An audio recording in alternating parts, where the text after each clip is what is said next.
البارح جربت هاد البريوات بالكفته والفخماج، دماغي وقف، راه ما يمكنش واحد البنه جات فيهم.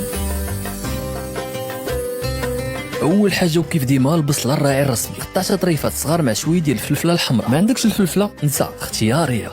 يو انا مهدي وكنبارطاجي الفود بالدارجه. اي غوسيت ناضيه غتلقاوها هنا. درت البصله تشحر هي الاولى وزدت من فوقها من بعد الفلفل، ولا ما كانش عندك ولا ما دير هاد الحركه. خليتهم شويه يتشحروا ومشيت دابا قاديت الكفته ساهله. الكفته في بول زدت فوقها صفر ديال البيضه مع الملحه الابزار الكمون والتحميره ومعلقه ديال الموطه. خلطت وزدت الكفته على البصله والفلفله اللي شحرت. وهنا سيداتي سادتي زدت لاصوص طوماط واحد شويه ديال الربيع من الفوق وعاود تخلط.